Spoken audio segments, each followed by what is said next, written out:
18h-19h sur CNews et Europe 1, Punchline, Laurence Ferrari. –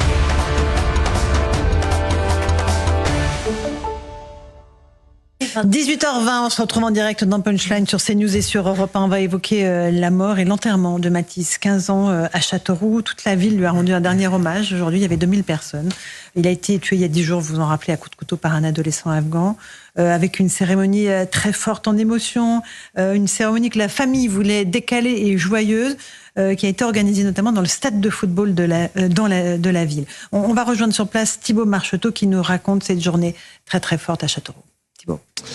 Oui, absolument, Laurence. Énormément d'émotions pour cet ultime hommage rendu à Mathis au stade Gaston Petit, ici à Châteauroux. Un hommage rempli de clins d'œil à la passion du jeune garçon qui aimait le football. Son cercueil tout blanc est arrivé frappé du blason du Paris Saint-Germain. Il est d'ailleurs rentré dans le stade sur la musique de l'entrée des joueurs parisiens. Ensuite, le capitaine de la Berrichonne de Châteauroux, le club local, a déposé un maillot dédicacé lui-même sur le cercueil. Enfin, la famille a pris la parole. Le père a juré devant le cercueil de son fils qu'il continuerait à faire de la prévention dans les médias auprès des jeunes pour que ce drame n'arrive plus jamais. Je vous propose d'écouter les Castelroussins à la sortie de cette cérémonie. Ça fait une semaine que j'ai beaucoup de mal à dormir parce qu'un enfant de 15 ans qui tue un autre enfant de 15 ans pour X raisons, c'est pas normal et j'estime que ma place elle est être là pour les soutenir et voilà, et pour pas que ça recommence parce que c'est pas normal de se tuer à n'importe quel âge, mais à 15 ans c'est inadmissible. Moi-même, j'ai perdu mon seul et unique enfant à l'âge de 17 ans. C'est un tout autre problème.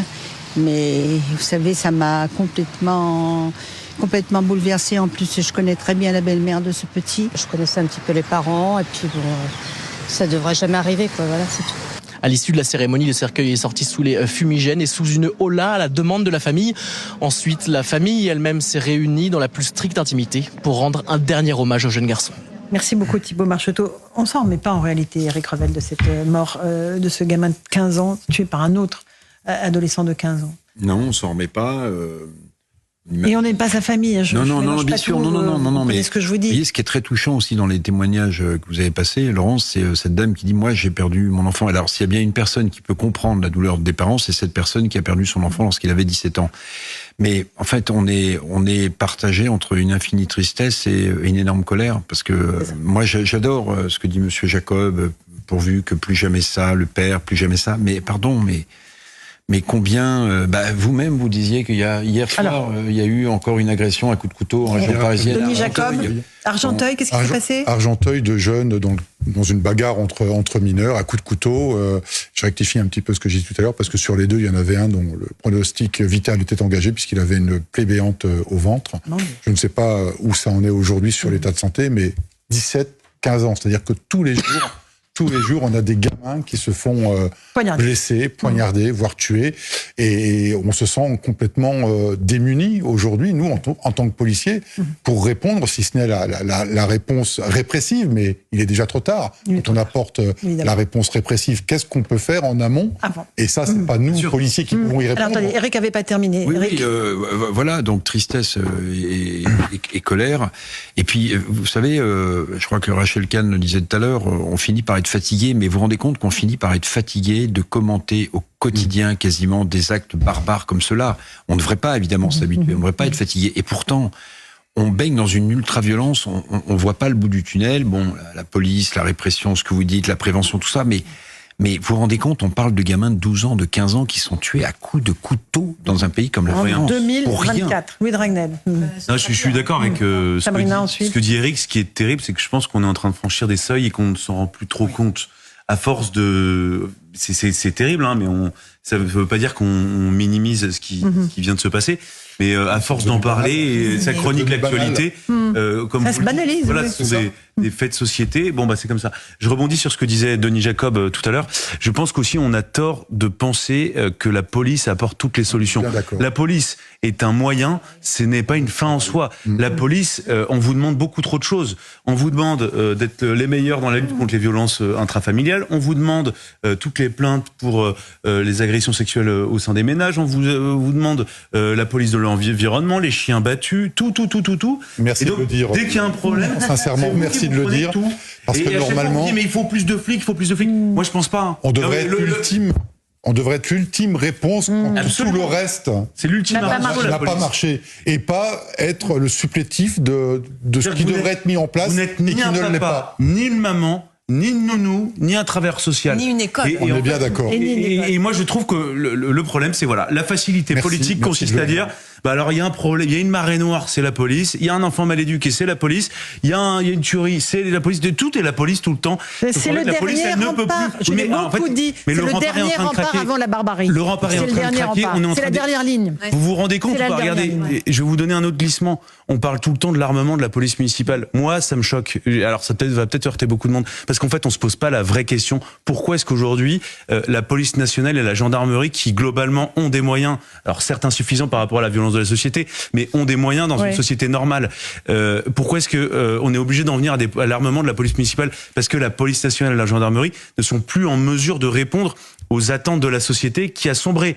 Et en fait, on est en train de glisser. Et dans 50 ans... Louis, permettez-moi de vous interrompre, mais pour autant, l'usage de l'arme par les forces de sécurité reste aujourd'hui dans notre pays très exceptionnel. Il faut le dire. Absolument. Alors, peut-être que Jean-Sébastien, effectivement, rapidement, faire peser tout le poids sur la police, parce qu'avant la police, qui est la dernière ligne, comme vous le disiez, il devrait y en avoir une autre, qui est la peur du gendarme, ou du policier, peu importe. C'est fini, ça n'existe plus. Oui, mais c'est tout l'enjeu. Et moi, ce que je trouve peut-être encore plus insupportable que le fait que nous soyons contraints d'égrener comme ça des faits divers tragiques qui finissent par constituer un fait social, ce sont les gens qui le nient. Parce qu'il y a quand même des responsables politiques, des sociologues qui viennent expliquer, minimiser les choses en disant, en le comparant parfois jusqu'à des trucs absurdes. Au Moyen-Âge, il y avait plus d'homicides. Oui, il y avait plus d'homicides au Moyen-Âge. Quand vous regardez le taux d'homicide à Marseille, il est au niveau de ce qui existe dans des pays comme le Honduras ou comme l'Équateur. À l'heure actuelle, dans les quartiers nord à Marseille, le taux d'homicide pour 100 000 habitants est le même que dans des endroits qui sont des endroits les plus violents au monde. Alors ça ne veut pas dire que la France soit tout à feu et à sang, mais ce déni de ce qui est en train de se passer, on nous explique non, mais regardez les courbes sur le long terme. Oui, il y avait eu effectivement la violence, il y a eu un tournant il y a une petite dizaine d'années, elle est en train de remonter en flèche, les causes sont multiples, mais le nier est encore pire, je trouve, pas pour les familles concernées, parce que eux, ce sont les tragédies qu'ils vivent. Mais sur Sabrina Medjeber, oui, la violence mortifère des jeunes enfants ou des adolescents, c'est devenu une configuration culturelle aujourd'hui à laquelle on s'habitue malheureusement. Ça ira de pire en pire malheureusement. Et en fait, tout ça est lié à ce que disait tout à l'heure Jean-Sébastien, c'est-à-dire l'effondrement de la société. L'effondrement des normes, l'effondrement de l'autorité, l'effondrement Tout ne s'effondre pas quand même, Sabrina. C'est une vision assez pessimiste des choses. Il y a quand même des choses qui tiennent debout encore dans notre pays. Franchement, j'aimerais vous porter espoir, mais je vous assure que tout ce qui est relaté à travers les médias comme le vôtre, comme on parle aussi des choses qui vont bien. Il y a des choses qui sont bien pires que ça. Vraiment, je vous assure. Mais tout ça pour dire que en dehors de mon analyse pessimiste, ce que veut dire cette violence des mineurs, c'est vraiment la société qui devient complètement anomique. C'est-à-dire que vraiment, il y a une causalité entre cette violence, ultra-violence des mineurs et la société qui s'anomise de plus en plus. Et malheureusement, face à ça, on a du blabla politique, des politiques un peu pusillanimes qui savent pas trop comment finalement récupérer la perte d'autorité dans ce pays qui se manifeste partout, face aux gendarmes, face aux professeurs, face aux infirmiers, face aux médecins, etc. Et donc, c'est très difficile finalement aujourd'hui de réhabiliter ce que c'est que l'adulte et ce que c'est que l'enfant. Et comme disait tout à l'heure Denis Jacob, ça passe vraiment par la famille. Et ça n'a rien à voir avec l'immigration ou pas. Vous avez Boussad Boussena, par exemple, qui a écrit un livre qui s'appelle « Comment les enfants d'immigrés s'en sortent par la dynamique socioculturelle ». Et ces enfants s'en sortent, pourquoi ? Parce qu'il y a un contrôle de la moralité de l'enfant à travers des injonctions, des interdits structurants qui les empêchent d'aller voir et d'aller chercher ce qu'ils trouvent dans la rue. On ne devient pas délinquant, on est d'abord dans une famille. Et c'est à la famille d'éduquer l'enfant pour qu'il devienne un adulte respecté et respectable par la suite. Rachel Kahn. Je voulais avoir une pensée évidemment pour les parents de Mathis et puis aussi pour cette ville de Châteauroux, qui est une ville, en tout cas ce quartier-là était un quartier justement où il n'y avait pas ce genre de violence. Et maintenant on voit bien comment dans notre France, on a un espèce de maillage de cette violence. Et puis, partager aussi avec vous le fait que... Alors, peut-être avec un petit peu plus d'espoir et de positif, notre République est là, on a des règles qui sont là, et nous sommes présents en tant qu'adultes, et je pense que chaque citoyen doit être responsable pour protéger les enfants d'eux-mêmes et les adolescents d'eux-mêmes. Et on n'a pas tous démissionné de notre rôle de parents. On est là et on essaie de tenir nos enfants. Voilà.